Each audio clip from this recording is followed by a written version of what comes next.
Hello दोस्तों, स्वागत है एक और नई वीडियो में। दोस्तों, जैसा कि आप जानते हैं कि आपके त्रैमासिक एग्जाम आ चुके हैं और टाइम भी आपका ज्यादा नहीं बचा है, इसलिए आपकी अच्छी तैयारी के लिए हमने क्या एक नई सीरीज स्टार्ट की है। इसमें आपको लगभग यहाँ पर पहली वीडियो है, इसमें हम अध्याय नंबर 1 देख रहे हैं, ठीक है। और ये जो आपका अध्याय 1 है, इसमें आपके 25 नंबर पक्के हो जाएंगे, यानी कि एक वीडियो से ही आपके टोटल 75 नंबर का आपका पेपर आएगा, उसमें से 25 इसमें से पक्के हो जाएंगे।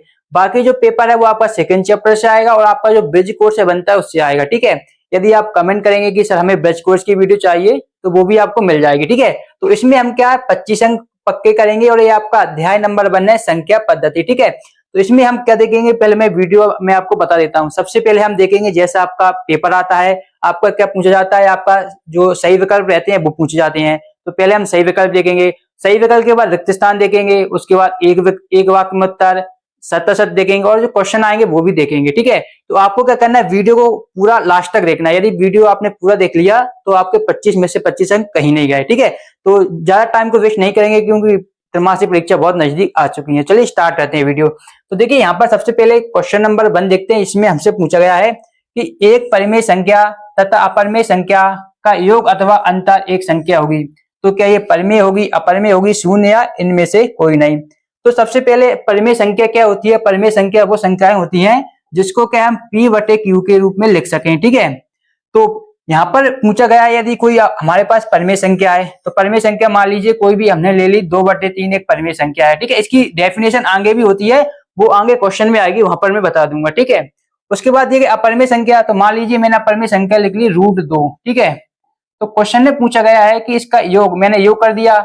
तो जब हम इनको सॉल्व करेंगे तो इसे सॉल्व करने पर आगे सॉल्व करेंगे तो ये कैसी रहेगी, अपरिमेय ही संख्या रहेगी, क्योंकि ना तो अंडर रूट में 2 को हम 2/3 जोड़ पाएंगे और ना ही इसे हम यदि घटाएं भी तो 2/3 में से यदि हम √2 घटाएंगे तब भी ये रूट हमारा खत्म नहीं होगा। इसलिए यदि हम इसका योग करें या हम इसका अंतर करें, हमें हमेशा कैसी मिलेगी, एक अपरिमेय संख्या ही मिलेगी, ठीक है।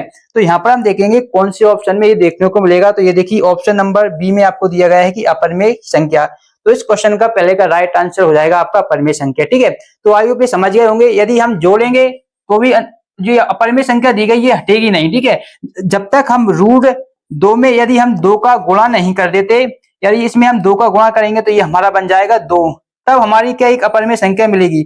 या हम ऐसा भी कर सकते हैं कि √2 में यदि हम √2 का भाग दे देते हैं तब भी हमें क्या प्राप्त होगा, 1 प्राप्त होगा। यानी कि यदि हम एक परिमेय संख्या में अपरिमेय संख्या जोड़ेंगे और घटाएंगे तो हमें क्या अपरिमेय संख्या ही मिलेगी। यदि हम अपरिमेय संख्या में उसी अपरिमेय संख्या का गुणा कर दें तो हमें एक परिमेय संख्या मिलेगी। लेकिन ऐसा ही हो सकता है कि आप एक अपरिमेय संख्या लिखते हैं, जैसे कि मैंने √2 लिखा, ठीक है, और एक मैंने दूसरी अपरिमेय संख्या लिखी √3। यदि इन दोनों का हम गुणा करेंगे तो हमें मिलेगा √6, ठीक है।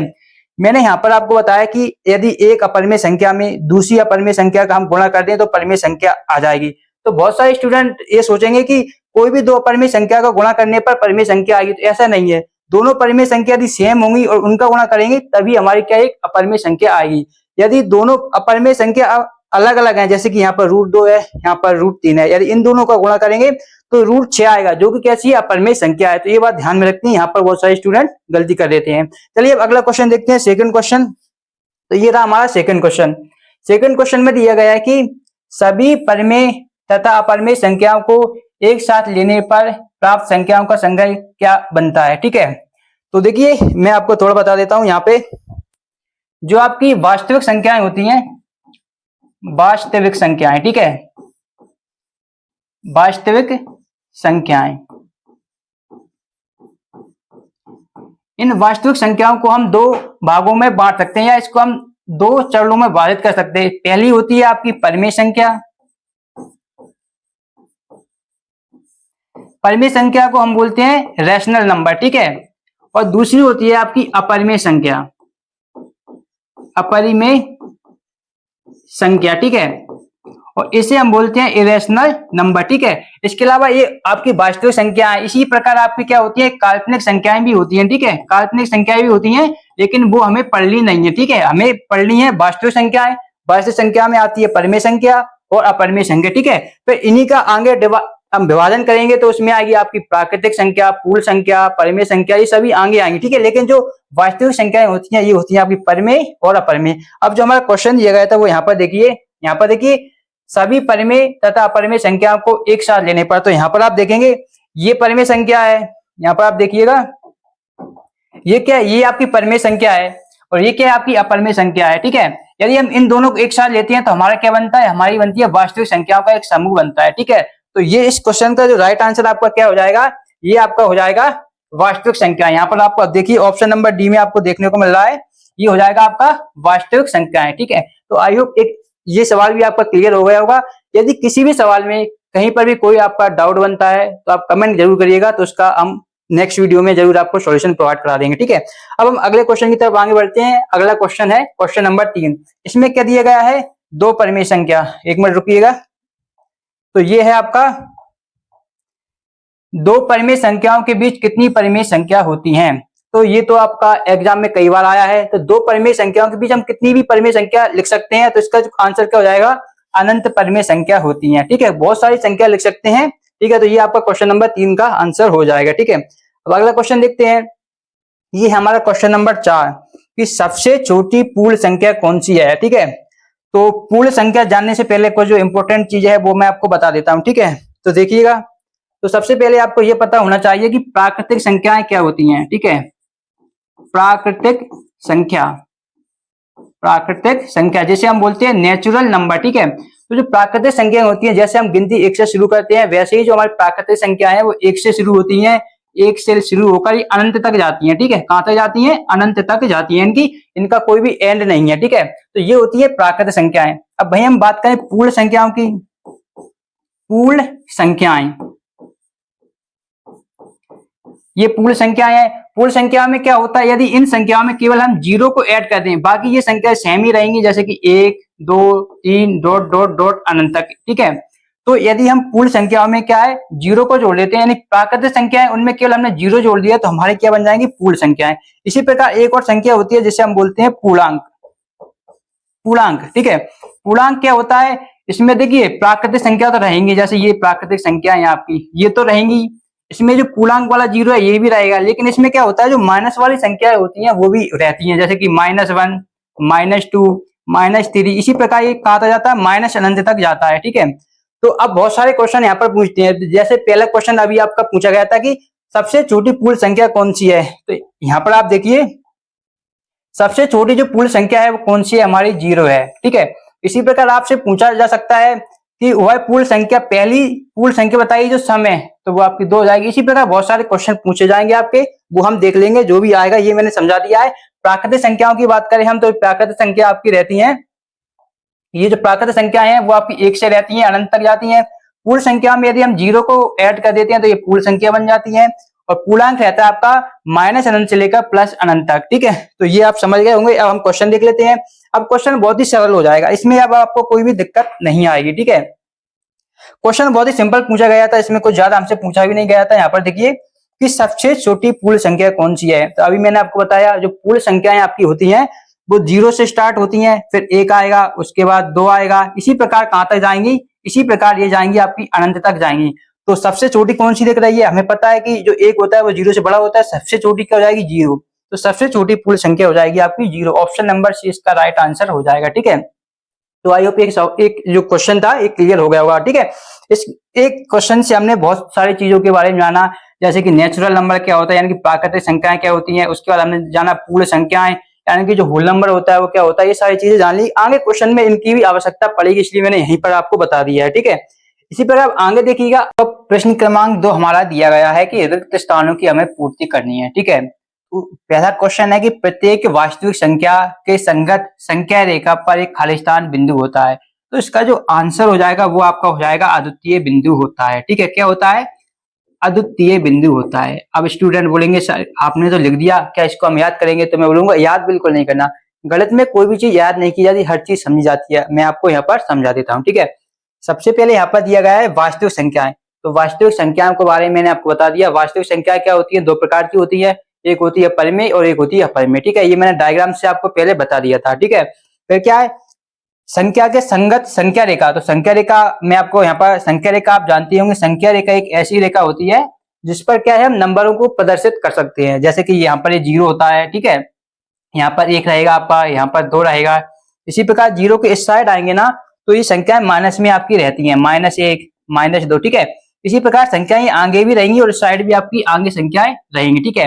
अब क्वेश्चन में हमसे पूछा गया था कि प्रत्येक वास्तविक संख्या के संगत रेखा पर एक क्या बिंदु होता है, कैसा होता है। देखिए जैसे ये मान लीजिए बिंदु यहाँ पर 1 है, तो मैंने यहाँ पर एक बिंदु बना दिया इस तरीके का, ठीक है। अब मैं चाहूं कि 1 पर ही मैं एक और बिंदु बनाऊं, जैसे कि अब मैं एक बिंदु यहाँ पर बनाऊंगा ना तो ये 1 से अधिक हो जाएगा। मान लीजिए ये 1.5 है, यानी कि एक पॉइंट पर हम एक ही बिंदु बना सकते हैं। तो यही क्वेश्चन में कहा गया था कि प्रत्येक वास्तविक संख्या के संगत रेखा पर एक कैसा होता है, अद्वितीय होता है। तो आई होप आप इसको समझ गए होंगे। अब देखिए सेकंड क्वेश्चन है, पाई एक खालिस्तान संख्या का उदाहरण है, ठीक है।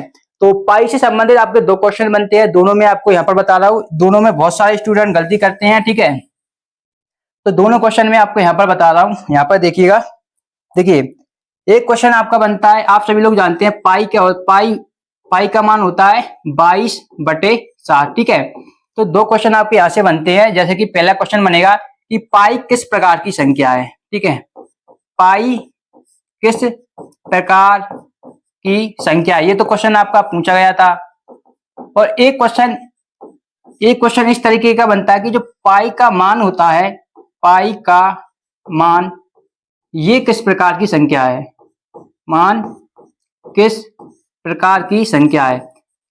तो ये 2 क्वेश्चन आपके एग्जाम में आते हैं, ठीक है, तो इसे समझिएगा, ठीक है। तो देखिए पाई का जो मान होता है, ये जो पाई होता है ये कई संख्या, ये पाई होती है वो आपकी होती है अपरिमेय संख्या। कैसी होती है, अपरिमेय संख्या। और अपरिमेय संख्या के बारे में मैंने आपको बता ही दिया है, ठीक है। और जो पाई का मान होता है, तो आप सभी लोग जानते हैं पाई का मान क्या होता है, पाई का मान आपको होता है वो होता है आपका 22/7। और यहाँ पर आप स्पष्ट देख पा रहे होंगे कि इसे हम P/Q के रूप में लिख रहे हैं, ठीक है। तो ये क्या हो जाएगा आपका, ये हो जाती है परिमेय संख्या, परिमेय संख्या, ठीक है। तो अब आपको इसमें क्या ध्यान रखना है, केवल एक चीज ध्यान रखनी है। यदि आपसे केवल पूछा जाए पाई क्या है, तो पाई है आपकी अपरिमेय संख्या। यदि क्वेश्चन में भाषा के रूप में पूछा जाए कि पाई का मान कैसा है, तो आप सभी लोग जानते हैं पाई का मान कैसा होता है, 22/7 होता है। और ये कई संख्या होती है, ये आपकी परिमेय संख्या होती है, ठीक है। तो ये जो क्वेश्चन आपका दिया गया था यहाँ पर कि पाई 1 है, तो पाई 1 क्या है आपकी, पाई आपकी हो जाएगी अपरिमेय संख्या, ये हो जाएगी आपकी अपरिमेय संख्या, ठीक है। अगला है तीसरा क्वेश्चन यहाँ पर दिया गया है आपका कि एक अपरिमेय संख्या का दशमलव प्रसार कैसा होता है, ठीक है। तो अभी मैंने आपको बताया कि जो आपकी वास्तविक संख्याएं होती हैं, एक तो होती है आपकी परिमेय संख्या और अपरिमेय संख्या, ठीक है।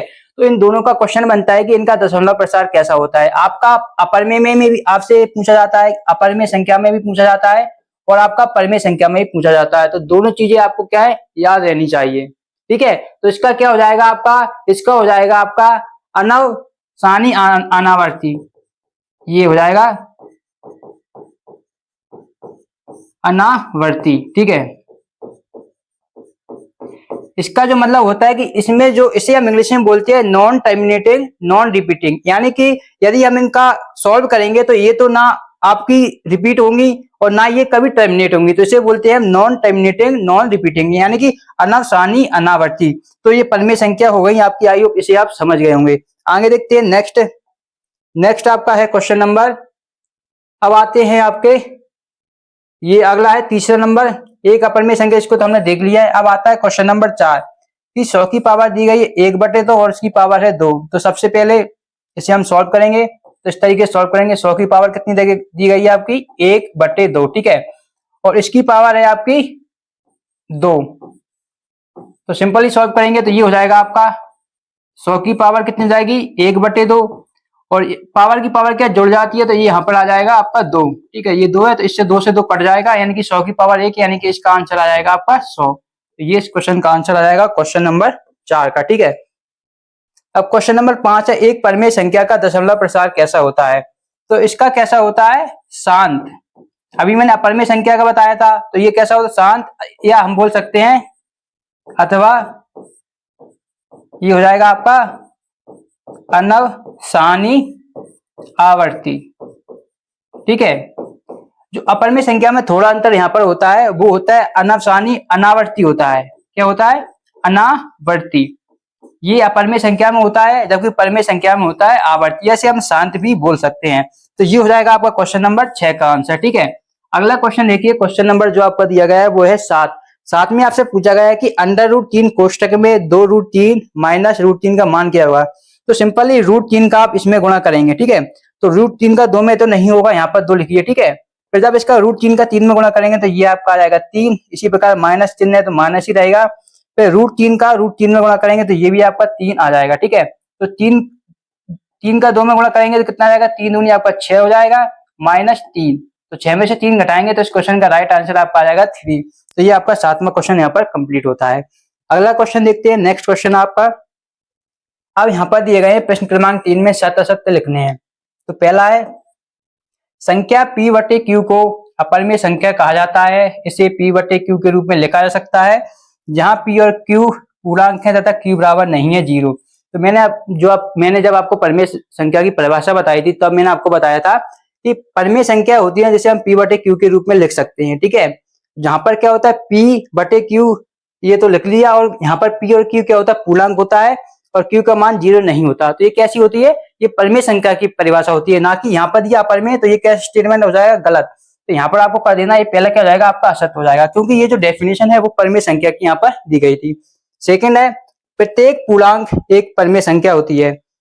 तो ये बिल्कुल सत्य है, जो पूर्णांक होती है एक परिमेय संख्या होती है, क्योंकि जैसे कि मैंने पूर्णांक लिखा 0, तो ये कैसी है? इसके हम 0 बटे 1 भी लिख सकते हैं, यानी p बटे q के रूप में लिख सकते हैं। तो ये क्या है? परिमेय संख्या है। इसी प्रकार आप 1 लिखेंगे तो इसे भी 1 बटे 1 लिख सकते हैं। 2 लिखेंगे तो इसे भी हम 2 बटे 1 लिख सकते हैं। यानी कि जो प्रत्येक पूर्णांक होता है वो कैसी होती है? परिमेय संख्या होती है। तो ये आपका हो जाएगा आंसर। ठीक है। अगला देखिए, अगला है प्रश्न क्रमांक 3, प्रत्येक अपरिमेय संख्या एक वास्तविक संख्या होती है। तो ये भी आपका बिल्कुल सत्य हो जाएगा, क्योंकि मैंने आपको बताया था शुरू में ही कि जो वास्तविक संख्या होती है, वास्तविक संख्या में 2 प्रकार की संख्या आती हैं। एक आती है आपकी अपरिमेय संख्या और एक आती है आपकी परिमेय संख्या। तो यही क्वेश्चन था कि प्रत्येक अपरिमेय संख्या एक वास्तविक संख्या होती है। तो ये बिल्कुल आपका राइट हो जाएगा, यानी कि सत्य हो जाएगा। ठीक है, आगे बढ़ते हैं। अगला देखिए, तो अब हमारा आता है क्वेश्चन नंबर 4। इसमें पूछा गया है कि प्रत्येक परिमेय संख्या एक पूर्णांक होती है। ठीक है। तो ये जो स्टेटमेंट है ये आपका हो जाएगा असत्य। अगर स्टेटमेंट हमारा ऐसा होता कि प्रत्येक पूर्णांक एक परिमेय संख्या होती है तो ये हमारा सत्य हो जाता, लेकिन क्वेश्चन है प्रत्येक परिमेय संख्या एक पूर्णांक होती है, तो ये आपका स्टेटमेंट है असत्य। ठीक है। अगला है, अगला देखिए क्वेश्चन नंबर आपका है 5, √3 का दशमलव प्रसार कैसा होगा? अनवसानी अनावर्ती होगा। तो मैंने आपको बताया √3 कैसी संख्या है? √3 है एक अपरिमेय संख्या। कैसी है? ये एक अपरिमेय संख्या है। और अपरिमेय संख्या के बारे में मैंने आपको जस्ट थोड़ी देर पहले बताया था कि जो अपरिमेय संख्या होती है उनका जो दशमलव प्रसार होता है वो अनवसानी अनावर्ती ही होता है। तो ये स्टेटमेंट कैसा हो जाएगा? ये आपका बिल्कुल ट्रू हो जाएगा, यानी कि सत्य हो जाएगा। ठीक है। अगला देखिए, अगला दिया गया है 2 + √3 और 2 - √3 का मान -1 के बराबर होता है। तो ये जो आपने फॉर्मूला सुना भी होगा, पढ़ा भी होगा कि a + b, और जो आपका a - b होता है वो आपका होता है a² - b²। तो कुछ मत कीजिए, 2 को आप मान लीजिए a और √3 को मान लीजिए b। तो हम क्या करेंगे? 2 का स्क्वायर, तो मैं यहाँ पर कर देता हूँ 2 का स्क्वायर माइनस √3 का स्क्वायर करेंगे तो यह आ जाएगा -√3 का स्क्वायर। ठीक है। अब 2 का स्क्वायर खोलेंगे तो ये हो जाएगा आपका 4, और √3 का स्क्वायर करेंगे तो ये माइनस आपका यहीं पर रहेगा, √3 का करेंगे तो 3 आ जाएगा। तो 4 में से 3 घटाएंगे तो आपका आएगा 1। लेकिन क्वेश्चन में आपको दिया गया था कि ये क्या आ रहा है? -1। तो ये क्या स्टेटमेंट गलत हो जाएगा, क्योंकि हमारा आया 1 और स्टेटमेंट में था -1। तो ये कैसा हो जाएगा? आपका असत्य हो जाएगा। ठीक है। आगे बढ़ते हैं, अगला देखते हैं। अब अगला दिया गया है आपका प्रश्न क्रमांक 4, एक शब्द वाक्य में हमें उत्तर लिखने हैं। तो देखिए, पहला है, एक परिमेय संख्या का दशमलव प्रसार किस प्रकार का होता है? तो अभी मैंने थोड़ी देर पहले बताया था, यहाँ पर आप देख भी सकते हैं, यहाँ पर लिखा होगा ये परिमेय संख्या का। यहाँ पर देखिए, आगे देखते हैं यहाँ पर, चलिए यहाँ पर आई होप यहाँ पर नहीं दिख रहा होगा, चलिए मैं बता देता हूँ। जो परिमेय संख्या, ये तो परिमेय संख्या क्या, या तो हम इसे बोल सकते हैं शांत, या हम अथवा करके ऐसा भी लिख सकते हैं, ये होता है आपका अनवसानी आवर्ती। ठीक है। आवर्ती। परिमेय संख्या का युग होता है और अपरिमेय संख्या का होता है अनवसानी, इसमें केवल आ जुड़ जाता है, यानी कि अनावर्ती इसमें आ जाता है। ठीक है, तो ये हो जाएगा पहले का आंसर। अगला देखिए सेकंड आपका दिया गया है कि ऐसी संख्या जिसे p बटे q के रूप में व्यक्त नहीं किया जा सकता, जहां p और q पूर्णांक है तथा q बराबर 0 नहीं है, को क्या कहते हैं। यदि इसे हम p बटे q के रूप में व्यक्त कर पाते तो कई संख्या होती, परिमेय संख्या होती, लेकिन हम इसे व्यक्त नहीं कर रहे तो कई संख्या हो जाएंगी, ये हो जाएंगी आपकी अपरिमेय संख्या। यहाँ पर लिख दीजिए आपको अपरिमेय संख्या, इसका राइट आंसर आपका हो जाएगा। अगला देखिए, अगला दिया गया है आपका क्वेश्चन नंबर तीसरा है 1/7 का दशमलव प्रसार किस प्रकार का है। तो 1/7 को आप भाग देंगे तो आपका दशमलव प्रसार इस तरीके से करेंगे 1/7।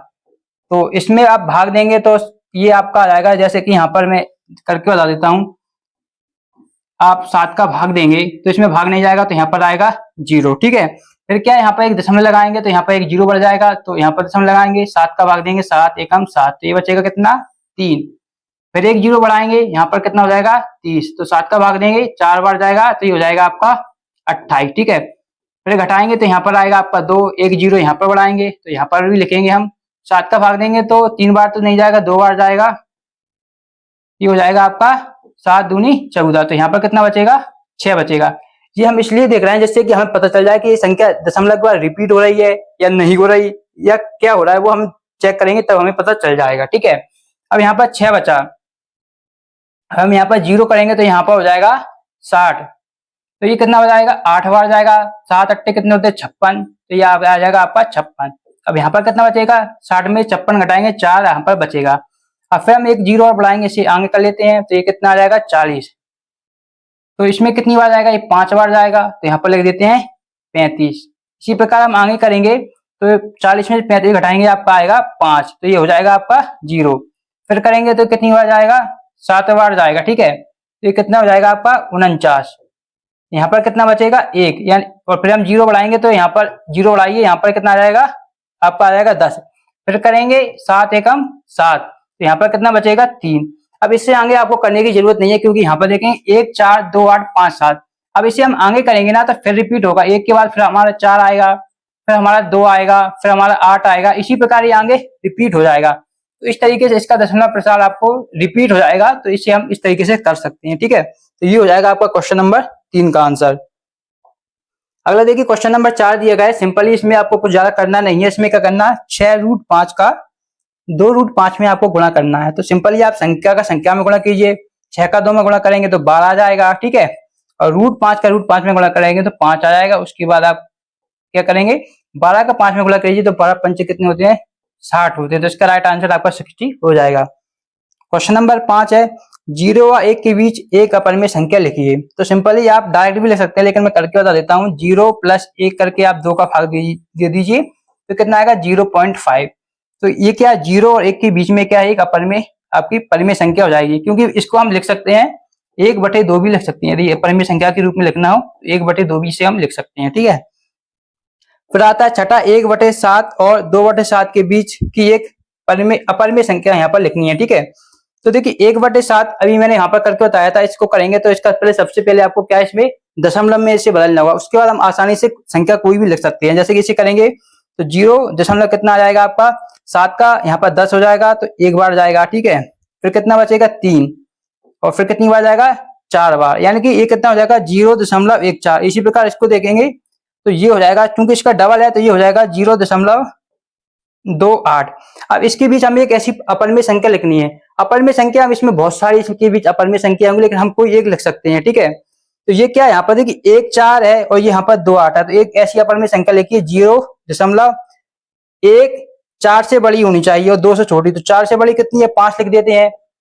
इसके बाद आप एक 0 लगा दीजिए, फिर आप लिख दीजिए 1 5, आपके बाद 2 0 लगा दीजिए, फिर क्या करिए आप 1 5 फिर लिख दीजिए, आपके बाद 3 0 लगा दीजिए, 3 0, यानी कि ऐसी संख्या लिखी है, यानी ना तो ये रिपीट हो रही है और ना ये कभी टर्मिनेट हो गई है, इसीलिए कैसी है एक अपरिमेय संख्या है। तो इस तरीके से आप लिख सकते हैं इस क्वेश्चन नंबर 6 का आंसर।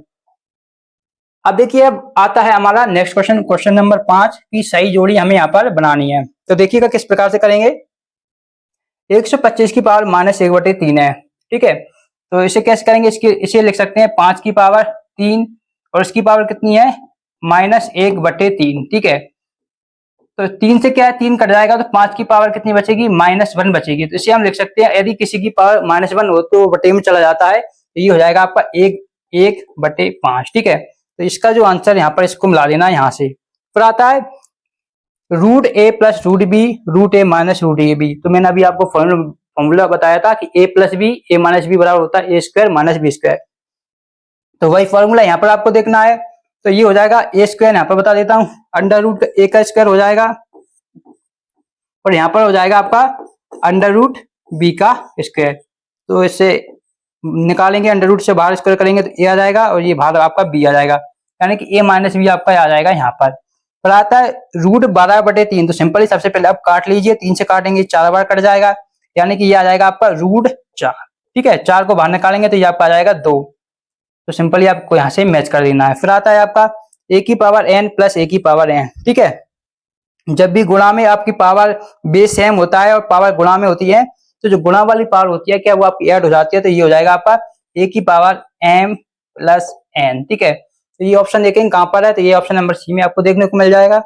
फिर आता है a⁴m × a⁴n। तो सिंपल ये हो जाएगा a⁴m × 1/n, या इसे हम ऐसा भी लिख सकते हैं a⁴m/n। ये कहां पर देखने को मिलेगा, ये आपको यहाँ पर देखने को मिलेगा। तो ये हो जाती हैं आपके यहाँ पर जोड़ियां कंप्लीट। इसके बाद हम बात करते हैं आगे। अब आगे आते हैं आपके महत्वपूर्ण प्रश्न जो कि चैप्टर से बनने वाले हैं। तो ये आपके 2 अंक की प्रश्न है, ठीक है। तो ये सरल करना सिंपली, अभी मैंने आपको जो फॉर्मूला बताया था, यहाँ पर देखिए 3 + √3, 3 - √3। तो इसमें भी आपका क्या a + b और a - b वाला फॉर्मूला लग जाएगा, ठीक है, जो कि आपका होता है a² - b²। तो ये कितना हो जाएगा आपका 3 का स्क्वायर यानी कि 9 हो जाएगा, माइनस √3 का स्क्वायर करेंगे तो 3 आएगा, तो 9 में से 3 घटाएंगे तो आपका 6 आ जाएगा। तो इस क्वेश्चन का आंसर हो जाएगा। सेम यहाँ पर देखिए डायरेक्ट फॉर्मूला नहीं लगेगा, क्योंकि यहाँ पर 3 है और यहाँ पर √3 है, यहाँ पर 2 है, यहाँ पर क्या है √2 है। तो इसे आप सिंपली बेसिक तरीके से कर सकते हैं। क्या करेंगे, 3 लिखिए, इसका आप 2 + √2 में गुणा कीजिए। इसी प्रकार आप √3 यहाँ पर लिखिए, ठीक है, और इसका 2 + √2 में गुणा कीजिए, 2 + √2 में गुणा कीजिए। इसको आगे आप फर्दर सॉल्व करेंगे तो इसका आंसर आपको देखने को मिल जाएगा। इसी प्रकार आप ये होल स्क्वायर है आपका, इसका फॉर्मूला मैं आपको बता देता हूँ। a + b का होल स्क्वायर आपका होता है a² + b² + 2ab। तो इस तरीके से आप फॉर्मूला को आगे करेंगे सॉल्व, तो ये आपका आंसर आ जाएगा। सेम इसी प्रकार जिस प्रकार इसको किया था आप इसे भी कर सकते हैं। बाकी ये जो क्वेश्चन है इसको आपको खुद करना है। यहाँ पर देखिए ये सारे क्वेश्चन आपको खुद करने हैं, ठीक है, क्योंकि यदि आप प्रैक्टिस नहीं करेंगे तो आप पूरे अंक कभी नहीं ले सकते। ये जो चैप्टर है आपका 25 अंक का होने वाला है। ऑब्जेक्टिव मैंने पूरा डिटेल में एक्सप्लेन किया है जितना किया जा सकता था। बाकी जितने भी क्वेश्चन है वो भी मैंने थोड़ा बता दिया किस प्रकार होंगे। बाकी जितने भी क्वेश्चन है आपको ये करनी है, ठीक है। और यदि आप इसकी पीडीएफ को डाउनलोड करना चाहते हो तो डिस्क्रिप्शन बॉक्स में आपको एक लिंक मिलेगी, वहां से आप इसकी पीडीएफ डाउनलोड कर सकते हैं। और दूसरी बात, यदि आपको चाहते हैं कि सर आप ब्रिज कोर्स का भी सॉल्यूशन करा दीजिए, तो आप कमेंट करिएगा कि आपको ब्रिज कोर्स का भी सॉल्यूशन चाहिए, तो वो भी आपको प्रोवाइड करा दिया जाएगा, ठीक है। तो ये पूरे जितने क्वेश्चन है आपको स्वयं हल करनी है। यदि आप हल नहीं करेंगे तो इस चैप्टर में जो आपके 25 अंक आ सकते थे वो आपके 25 अंक नहीं आ पाएंगे। इसलिए खुद एक बार प्रैक्टिस जरूर कीजिएगा इन सारे क्वेश्चनों का। मैं तो कहता हूँ एक नहीं बल्कि 2-3 बार लगाइएगा, तो आप 2-3 बार लगाएंगे ना, थोड़ा बहुत डाउट आपको बचता है तो वो भी आपका क्लियर हो जाएगा। तो इस वीडियो का वहीं समाप्त करते हैं। कमेंट करके जरूर बताइएगा कि आपको ये वीडियो है कैसी लगी। यदि आपके लिए हेल्पफुल लगी है तो वीडियो को लाइक जरूर कीजिएगा और इस चैनल को सब्सक्राइब भी कीजिएगा। मिलते हैं नेक्स्ट वीडियो में, धन्यवाद।